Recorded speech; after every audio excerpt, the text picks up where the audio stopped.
Bakit hindi na marireceive ng mga sitaw seller or sitaw investor yung puhunan nila? So yun na nga, sa last video ko, nagkatotoo yung prediction ko. Prediction po yun ha, hindi ko pinangarap yun, kung hindi ko ginusto, okay?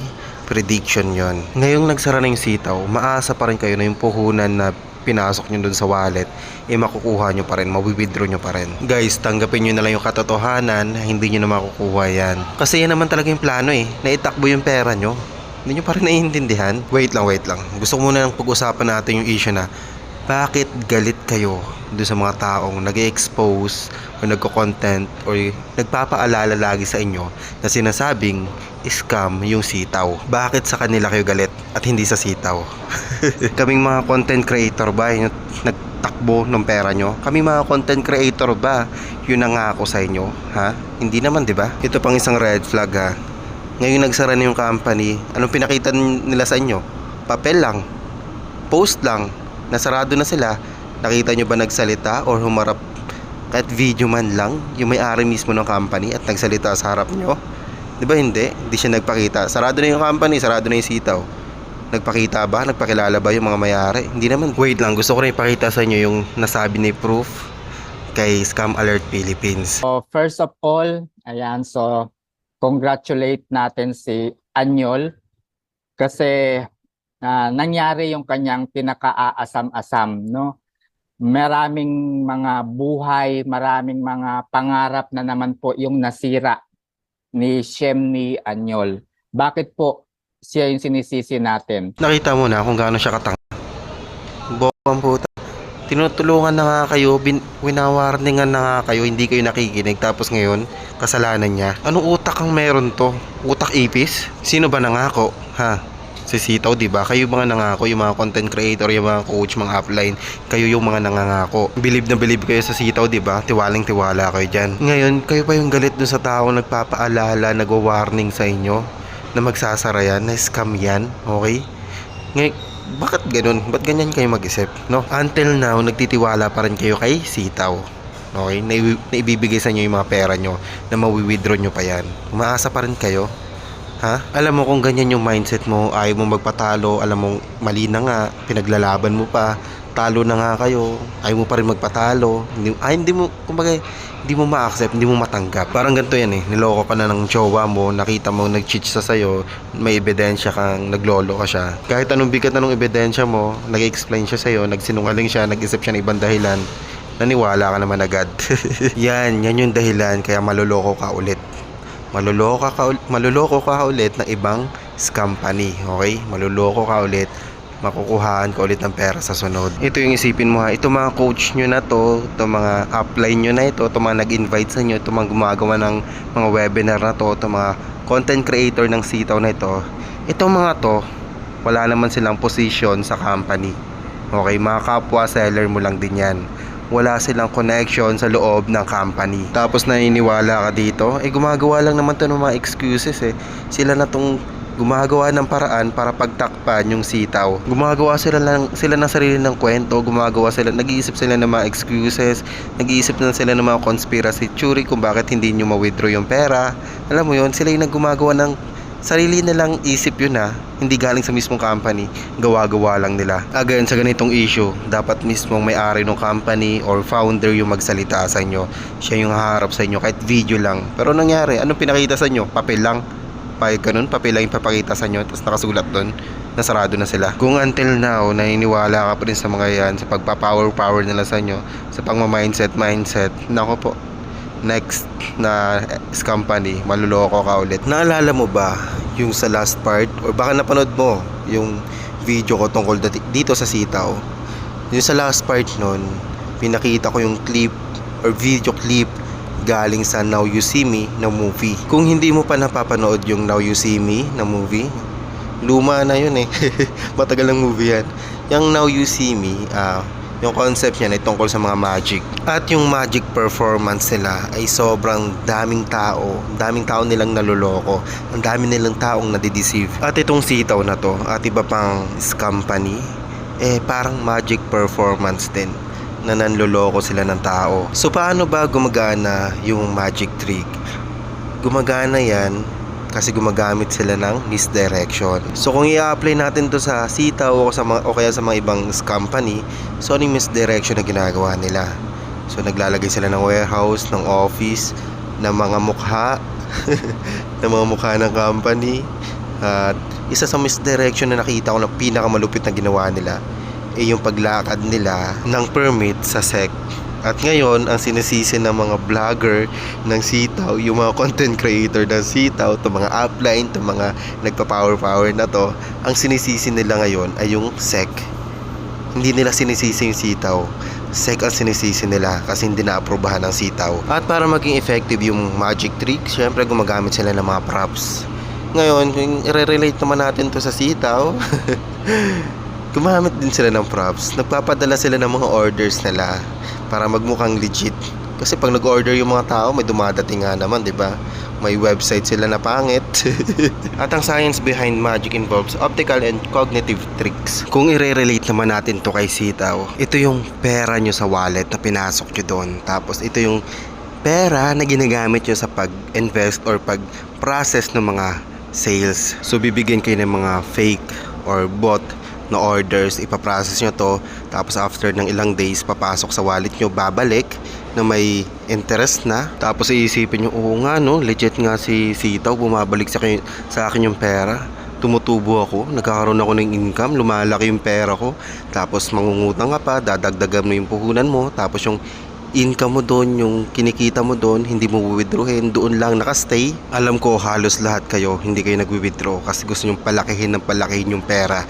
Nagiging sakim na kasi kayo, nilalamon na kayong sistema, pera na yung nasa isip nyo. Yung mga fake orders saka yung mga bumabalik na pera sa inyo, kasama yan sa cognitive trick saka optical, okay? At mapunta naman tayo sa showmanship and audience interaction. Dati yung mga networking, nagpa-flyering yan, naghaharang-harang ng mga tao, nagbibigay ng flyers. At kapag may open-minded na silang na-invite, sasama nila sa office at doon nila makikilala yung mga upline, yung mga coaches. Pero ito yung bago kay sitaw.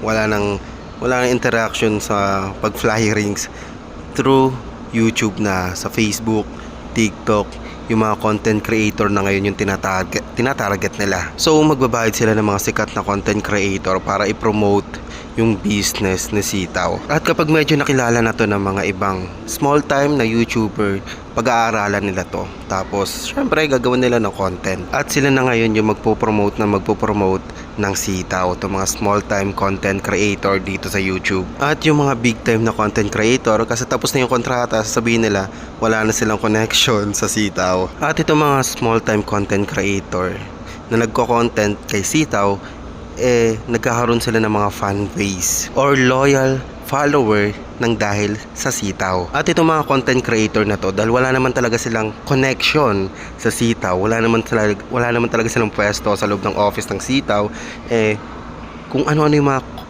kwentong ginagawa nila, kung ano yung mga conspiracy theory na ginagawa nila sa content nila, nag-iimbento na lang sila ng kwento. At kahit sarado na yung sitaw, defender pa rin sila ng sitaw. Nakita mo na yung showmanship and audience interaction. Tingnan mo yung mismong may-ari ng company. Nagpapakita ba sa inyo? Di ba hindi? Sino nagpapakita or sinong pinapanood mo? Itong mga small time content creator dito sa YouTube, sila lang yung pinapanood mo na wala namang position sa loob ng company. At lahat ng ito ay planado, pinag-aralan na nila. Pinag-aralan nila yung mga behavior na itong mga small time content creator na to, dahil itong mga to, nagpo-promote talaga to ng mga scam company. Dating-dati pa. Alam nila yung mangyayari. Kalkulado nila to. Pati yung duration or date, estimated nila ganito sila katagal bago mawawala sa Pilipinas. So parang magic lang, no? Hanggang ngayon naniniwala pa rin kayo. Kung ikaw naniniwala ka na yung magic totoo, parang ganun din dito yung sa scam. Naniniwala ka pa rin. Okay? May tiwala ka pa rin sa sitaw. Hindi pa rin nawawala yung tiwala mo sa sitaw kahit sarado na. At alam mo, itong mga content creator na to na nagpo-promote ng mga company, alam na nila yung business system ng isang company. Alam na rin nila kung paano mag-damage control, kung paano nila ililipat yung sisi sa ibang tao, di ba? Sinisisi nila si Scam Alert Philippines, sinisisi nila yung SEC, di ba? Halip na sisihin din yung sarili nila na dapat itong mga to kinakasuhan din kasi sila yung promote. kahit alam nilang scam, kapag may nakita silang bagong Ponzi scheme na bagong company, pupwesto agad yan sila sa pinakataas. Hanggat bago pa lang pupwesto na sila, yun yung gustong gusto nilang gawin. Paulit-ulit nilang ginagawa yan. Damage control nila. Lahat naman kumikita sa sitaw Lahat kumikita, walang nalulugi. Paano yung mga bagong sali? Paano yung mga bagong sali? Kaka-join lang. Paano nila ma-withdraw yung pera nila? Nasarado na nga yung company. Tapos sinisisi nyo yung SEC kasi pati yung website pinapasarado. Ganun ba yun? Lahat kumikita sa sitaw. Oo nga, kumikita kayo sa sitaw, pero anong ginagawa nyo sa kita nyo? Ine-invest nyo pa rin doon, nilalagay nyo lang sa wallet. Nakikita mo na yung tricks, nakikita mo na yung optical illusion, na lahat kayo hindi nag-withdraw, nandun lang sa wallet yung mga pera. At anong ginagawa ni sitaw? Dinidistribute lang yung mga pera. Nagpapalit-palitan lang kayo ng pera. Syempre naglalagay din ng pera si sitaw para paglaruan yung mga pera nyo. Lahat naman yung pera nyo nandyan lang Nagpapasahan lang kayo ng pera. Alam mo, ganun lang yung ginagawa ng sitaw. Ganun yung sistema nila. Syempre nagpapasok sila ng pera para yun yung illusion Yun yung tricks dun. Gets mo? Magic tricks lang ito. Kung sasabihin mo naman sa akin na, ba't ako nakapag-withdraw naman ako na ilabas ko yung 1 million na pera ko. Tapos naibili ko ng ganito. Alam ni sitaw yan. Sinasadya niyang ipa-withdraw sa inyo kasi nga kasama yan sa illusion, kasama yan sa optical illusion nila na makapag-withdraw yung isang tao. Nga, legit na nakapag-withdraw yung isang tao, nakabili na siya ng kotse. Ang gagawin ko, mag-iipon ng pera dito sa sitaw. Hindi ako mag-withdraw, papalakihin yung pera ko. Mangungutang pa ako, dadagdagan ko pa yung pera ko. Ganun yung mangyayari sa ibang seller, okay? Sa ibang investor, ganun yung gagawin nila. Di ba nakikita mo? Audience interaction. Tapos yung ibang content creator, papakita nila yung laman ng wallet nila, papakita nila yung kung magkano yung pinapaikot nilang pera dyan sa loob ng sitaw. Illusion lang yan. Okay, yung mga orders na yung fake orders, puro illusion lang yan guys. Pinaglolo ko lang kayo ng sitaw. At oo, kasama yun sa plano yung mga tao na nakakapag-withdraw, tao na nakakabili ng kotse, tao na nakakabili ng lupa, ang laki ng pera nila sa wallet nila. Kasama yan sa plano ng sitaw. At kapag nagsara ang sitaw, kalkulado nila na mas malaki yung maitatakbo nila kaysa dun sa mga ipinalabas nila. Okay? Mas malaki pa rin yung makukuha nilang pera kaysa dun sa mga tao na nakapag-withdraw. Kasi yung mga unang naka-join sa sitaw, sila lang naman yung makakabili ng kotse. Sila lang yung makakabili ng mga sarili ng house and lot. Yung mga unang sumali, sila lang. At dahil doon yung epekto nun sa ibang seller, sa ibang investor, dadamihan pa nila yung pera na ilalagay sa system ng sitaw at hindi sila mag-withdraw. Okay? Paulit-ulit na ako dito para maintindihan mo lang. Okay? Na niloloko lang kayo ng sitaw. Illusion lang yan, magic tricks lang po yan. Okay? Yung mga magic tricks ngayon, hindi lang sa baraha, o kaya sa yung mga rabbit, o kaya mga kalapate, okay? Hindi mo lang dyan makikita yung mga tricks na yan. Hindi lang ina-apply sa mga stage performance. Hindi lang yan na-apply dyan. Pati din sa negosyo, na-apply din yung mga magic tricks. Okay? Illusion lang yan. Okay? Naintindihan mo? Yung magic tricks na yan, na-apply din yan sa mga company. At yung mga taong, yung mga founder niyan, yung mga nag-ooperate dyan, mga sanay na magsinungaling yan. Okay? May content nga ako about sa mga taong sinungaling. Yung mga taong yan, pag tinakbo nila yung pera nyo, hindi makakonsensya, makakatulog yun na mahimbing. Actually, yung mga yan, mas hindi nga sila makatulog kapag wala silang nalolokong tao Kabaliktaran natin yan. Okay? Pag tayo, nagsinungaling, nanloko ng tao, nahihirapan tayo makatulog. Nakakonsensya tayo. Pero yung mga yan, masaya pa yan. Ipagyayabang pa nila yan sa mga kapwa nila scammer. Tayong mga tao, pinag-aaralan nila tayo. Basang-basa nila tayo. Okay? Pinag-aaralan nila tayo mga Pilipino kung paano nila tayo mga scam. Yan, ginagamit. Alam nila kung paano gamitin yung mga small time na content creator, saka yung mga big time na content creator. Alam nila kung paano. Pati yung dropshipping. Alam nilang trending yan ngayon sa Pilipinas, yung dropshipping. Okay? Pinag-aralan nila yan, aral nila yan. Pati yung mga tao, behavior ng tao, pati yung pagiging religious natin dito sa Pilipinas. Alam nila yan, aral nila yan. Alam nilang mahirap ang bansang Pilipinas at tinetake advantage nila yon. Alam nilang desperado tayong yumaman. Alam nilang tamad yung mga Pilipino. Alam nilang maraming tamad na Pilipino. Alam nilang hindi pa ganun ka-advance mag-isip ang maraming Pilipino at maloloko nila sa mga fake orders, sa mga bot orders. Alam nila yan. Okay? Tansyang-tansya nila yan. Calculated nila yan. Alam nila kung paano mapapa-invest na malaki yung mga tao. Siyempre, magpapakita sila ng mga warehouse, office, kaya magpa-deliver ng product pag nag-order. Subukan mong panoorin yung Now You See Me na movie. Okay? At try mong i-relate ito sa sitaw kung paano nila naloko yung mga Pilipino. At kung sakaling magkatotoo yung prediction ko na hindi na kayo makapag-withdraw, hindi nyo na mababawi yung pera nyo dyan kay sitaw, hindi ibig sabihin nun na panalo ako. Ang panalo, si sitaw. Hindi ako, hindi kayo. Si sitaw yung panalo. Hindi naman ako yung nagtakbo ng pera nyo Ba't kayo sa akin magagalit? Dapat kay sitaw kayo magalit. At sa mga content creator na gumagawa ng kwento, ng mga conspiracy theory, ng kung ano nung, alam mo yun, misleading, hindi pinag-aralan. Alam naman nilang scam yung sitaw Okay, nagkakunwarian lang yan. Alam na nila yung damage control na gagawin nila pag nagsarado na yung company. Gagamitin yung Diyos, mga salita ng Diyos, mga Bible verse, gagamit yun ng mga ganyan. Sisihin yung sex, sisihin yung gobyerno, sisihin yung ibang tao, sisihin yung mga ibang content creator na nag-i-expose ng sitaw, na-scam ang sitaw. Doon pa sila magagalit. Guys, ginagawa ko tong content na to, nare-relto ko kayo, alam ko masasakit yung mga sinasabi ko dito. Pero yung gusto ko talaga mangyari, matuto ka na huwag ka na magpa-scam ulit. Okay? Baguhin mo na yung mindset mo. Okay?